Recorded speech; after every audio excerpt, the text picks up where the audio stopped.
하나님의 은혜가 여러분들 가운데 함께 하시기를 주님의 이름으로 축복합니다. 오늘 15장의 말씀은 이제 내용을 보면 15장에서는 적극적으로 예수님의 사역에 대해서 이제 비판을 하는 사람들이 등장을 합니다. 예루살렘에서 바리새인과 서기관들이 와서 예수님과 제자들이 하는 행동에 대해서 비판을 하기 시작합니다. 이 비판의 내용이 그거예요. 제자들이 떡을 먹을 때 손을 씻지 않고 먹는다는 겁니다. 이거는 장로들의 전통이다. 하나님의 율법에서 더 나가서 세밀하게 우리가 어떻게 율법을 실천할 건가를 고민하다가 보니까 아주 작은 것까지 세세하게 규정을 정했던 겁니다. 근데 예수님께서 그렇게 말씀하시는 이 바리새인들, 서기관들을 향해서 말합니다. 이 장로의 전통을 지키기 위해서 정말 중요한 하나님의 말씀, 율법을 범하고 있다 말씀합니다. 그 한 예로 내 부모를 공경하라. 이건 10계명 중에 있는 겁니다. 그러니까 율법 중에서도 핵심 10가지 10계명 가운데 한 가지인 내 부모를 공경하라 하는 말씀이 있는데 부모에게 드려서 유익할 만한 것들이 있으면 드리고 싶지 않은 거예요. 그럼 이건 하나님께 드려진 거예요. 그러면서 부모님을 섬기는 것을 외면하는 그런 이중적 태도를 보이는 것에 대해서 예수님께서 책망을 하십니다. 사실 예수님 말씀하시는 거예요. 입으로 들어가는 게 이 사람을 더럽게 하는 것이 아니다. 이건 다 소화돼서 다 버려지는 건데 이 속에서 나오는 것이 사람들을 더럽게 한다라고 말씀하십니다. 그 내용이 이제 논쟁이 계속되다가 16장으로 오면 계속해서 이제 이 문제가 이제 논쟁이 이어지고 있습니다. 두 번째 사건은 21절 이하에 이제 가나안 여자의 믿음, 그리고 이제 29절 이하에는 많은 사람들을 고쳐주시는 예수의 사역에 대해서 정리를 하고 있습니다. 그리고 32절 이하에는 칠병리어라고 그러죠. 오병리어가 있으면 칠병리어, 14장에는 오병리어가 기록되어 있고 우리 15장에는 칠병이요, 떡 7개와 물고기 2마리를 가지고 4,000명이 먹고 7광주리가 남는, 그리고 이 사건을 두 개를 비교해 보면요 재밌습니다. 여러분 5,000명이 먹었고 12광주리가 남습니다. 이런 떡 5개와 물고기 2마리, 여기는 이제 떡 7개와 물고기 2마리, 4,000명이 먹고 몇 광주리가 남아요? 7광주리가 남아요. 12과 7. 우리가 사도행전에서 봤죠. 12제자, 7집사. 그래서 여러분 이게 원래 이제 마가복음에 기록되어 있고 마가복음에 있는 내용이 이제 마태복음에 동일하게 기록되어 있는데요. 무슨 얘기냐면 12광주리가 채워졌다라고 하는 것은 유대인들 12지파를 상징하는 겁니다. 그리고 7광주리가 채워졌다라고 하는 것은 이것이 이방인들이에요. 예를 들면 예루살렘에 12사도가 있는데 7집사를 세운 것은 이방인 출신 유대인들, 그러니까 디아스포라라고 그러죠. 외국에 살다 온 유대인들, 이방 지역에 살고 있는 유대인들을 돕기 위해서 7집사가 세워지거든요. 7집사의 이름이 전부 다 헬라 이름이라고 하는 것을 통해서 이방인 사역, 이방인들을 향한, 그러니까 정통 유대인들을 위한 사역이 아니라 이제 외국계 유대인들을 섬기는 일. 그래서 이 복음서에서는 이미 유대인과 이방인들을 향한 사역이 이렇게 확장되어 가고 있는 거예요. 똑같은 사건인데 이건 유대인들을 위한 사건, 이방인들을 위한 사건. 이것이 다 아우러서 주님께서 사역하고 계시고 이것이 초대교로 넘어가면서 유대인들에게도 복음을 전하지만 보다 더 적극적으로 이방인들을 향해서 복음을 전할 수 있는 어떤 근거들이 되고 있는 겁니다. 자, 오늘 우리가 좀 마음에 묵상하고 깊이 생각해야 될 문제는 가나안 여자의 믿음입니다. 가나안 여자 21절에 보면 두로와 시돈 지방으로 예수께서 가십니다.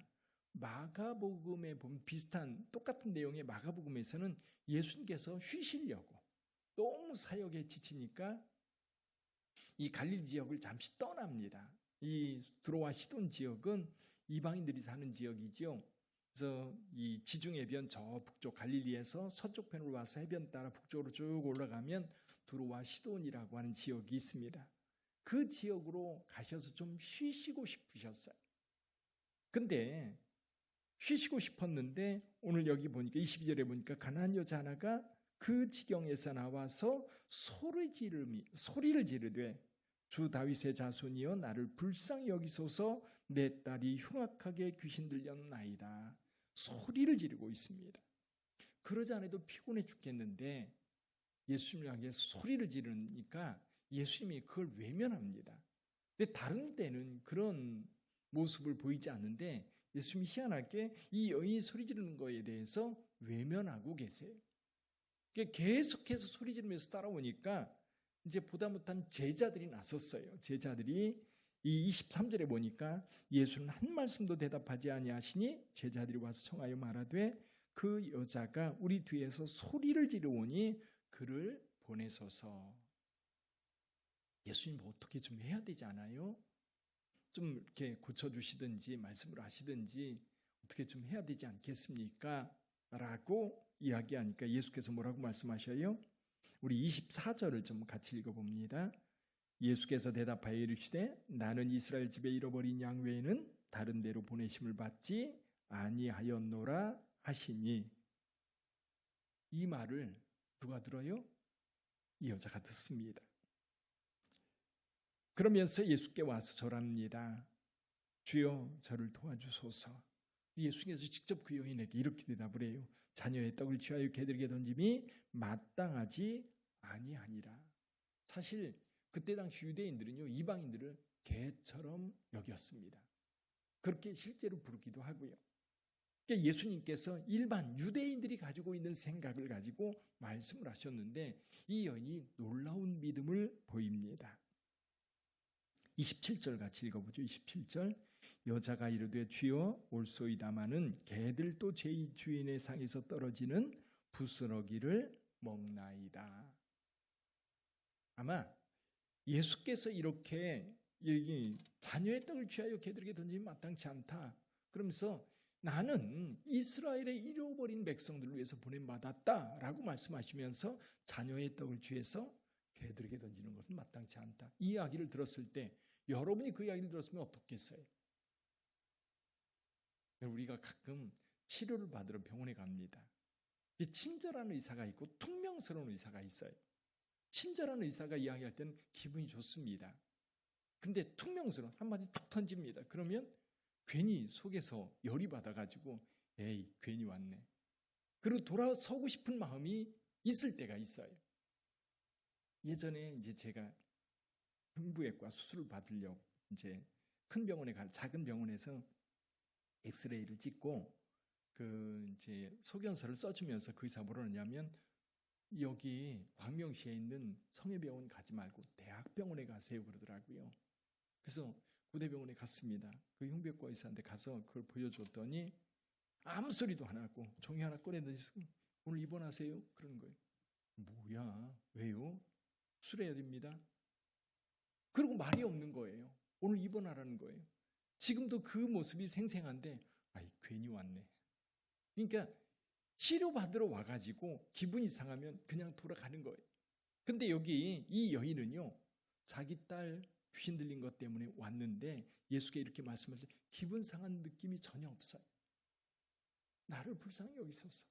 어쩌면 고침받아야 되고 도움을 받아야 되는 입장은 그런 것 같아요. 자존심이나 또 체면이나 이런 것들의 문제가 아니라 지금 내 문제에 집중하면 그런 자존심, 체면 이런 거 다 내려놓게 되는 것 같아요. 근데 여러분 가만히 보면 이 여인은요, 딸 고쳐달라고 하지 않습니다. 뭐라고 얘기해요? 나를 불쌍히 여기달라고 그래요. 여기 한번 볼까요? 여기 22절 보면은 다윗의 자손이여 나를 불쌍히 여기소서 내 딸이 흉악하게 귀신 들렸나이다. 내 딸이 흉악한 귀신 들려가지고 그것 때문에 누가 힘들어요? 내가 힘든 거. 나를 좀 불쌍히 여겨주세요. 나를 좀 불쌍히 여겨주세요. 나를 불쌍히 여겨서 좀 어떻게 이 문제를 좀 해결해 주세요. 사실 저와 여러분들이 신앙생활 할 때도 그런 것 같아요. 자녀의 문제도 있고. 근데 이제 이 문제가 해결됨으로 인하여 나도 그 고통에서 해방되는 거거든요. 근데 지금 이 여인은 지금 내 고통, 이 고통을 어떻게든 좀 해결해 주세요. 해결하는 방법은 뭐예요? 딸을 고쳐주는 거거든요. 그러니까 좀 이 여인이 그 딸을 직접 고쳐달라고 이야기하지 않고 나를 불쌍히 여겨달라고 하는 것이 오히려 굉장히 예수님께 호소력이 있었던 것 같아요. 딸을 데리고 와서 고쳐달라고 하는 게 아니라 내가 너무 힘들어. 주님 어떻게 좀 나를 불쌍히 여겨주세요. 여기 이 여인이 맞습니다. 땅 아래 상 아래 개들도 주인의 상에서 떨어지는 부스러기 먹고 삽니다. 그때 예수님께서 무릎을 탁 치시면서 이렇게 말씀합니다. 여자여, 내 믿음이 크도다. 내 소원대로 되리라. 할렐루야. 내 소원대로 되리라. 자, 우리 믿음은 어떤 믿음일까요? 믿음이라고 하는 거는 그런 것 같아요. 믿음이라고 하는 거는 그냥 내 어떤 모습을 다 내놓고 나의 연약함, 나의 부족함, 그런 것들을 안고 전능하신 주님 앞에 나가는 거거든요. 그러니까 내가 이 문제를 가지고 주님 앞에 나갈 때에는 여러분 이 믿음이라고 하는 것은 다른 거 다 군더더기 다 떼어놓고 가야 되는 거예요. 자존심에 가려진 믿음, 체면에 가려진 믿음, 내 유익에 가려진 믿음, 내 게으름에 가려진 믿음, 꼭 이런 믿음들 때문에 이런 어떤 그 뭔가에 좀 물들어 있는 믿음 때문에 주님 앞에 온전히 나가지 못한 채 머뭇머뭇거리거나 에이 그만두지 뭐 그러고 마는 건 아닐까. 이 여인처럼 체면불구하고 또 다른 거 상황 볼 거 없고 예수님이 어떻게 생각하든지 내 문제가 중요한 거예요. 주님 도와주세요. 주님 도와주세요. 해결해 주세요. 사랑하는 성도 여러분, 그 간절함이 오늘 우리에게 필요하지 않을까. 이 말씀 묵상하면서 그런 생각이 들더라고요. 개인적인 문제도 있지만 제가 목회를 하면서 빗된 교회, 하나님 빗된 교회 도와주세요. 도와달라고 하는데 그냥 우리 교회 체면 생각하고 우리 교회 주변에 어떤 이미지 생각하고 그런 게 아니라 진짜 이 교회를 통해서 주님께서 원하시는 사역이 이루어지기를, 뭐가 부족하다면 주님 그 능력으로 채워주시고 그 권세로 채워주시고 그 열정으로 채워주시고 우리 성도들이 헌신으로 채워주시고, 그래서 우리가 믿음을 보일 때에 주님께서 역사하시는 것 같아요. 믿음을 보일 때 저와 여러분들의 믿음의 분량이 주님께서 말씀하실 때 겨자씨 하나 만한 믿음만 있어도 라고 말씀하셨는데 때로 가끔 주님 앞에 섰을 때 그런 생각이 들어요. 아니 주님 제게 겨자씨 하나 만한 믿음도 없는 건가요? 그런 생각이 들 때가 있어요. 주님은 그 겨자씨 하나 만한 믿음만 있어도 이 산더러 들려 바다에 던지우라 하면 그렇게 그것이 이루어질 거라고 말씀하셨는데 그런 믿음조차 우리에게 부족해서, 그래서 왜 그런 믿음이 없을까 생각해 보면 이 여인에게서 찾을 수 있는 것 같아요. 그렇죠? 그래서 자존심 생각하고 다른 사람이 어떻게 나를 볼까 그런 게 생각되어지고 또 내가 이것을 이렇게 주님 앞에 구하면 창피한 거 아닌가? 부끄러운 거 아닌가? 이런 것까지 주님께 구하나? 그런 생각들이 자꾸만 이게 머릿속에 걸리면서 온전한 믿음으로 주님 앞에 나가지 못하는 건 아닐까? 사랑하는 성도 여러분, 순전한 믿음, 온전한 믿음, 그 순전하고 온전한 믿음으로 주님 앞에 나갈 수 있기를 주님의 이름으로 축복합니다. 기도하겠습니다.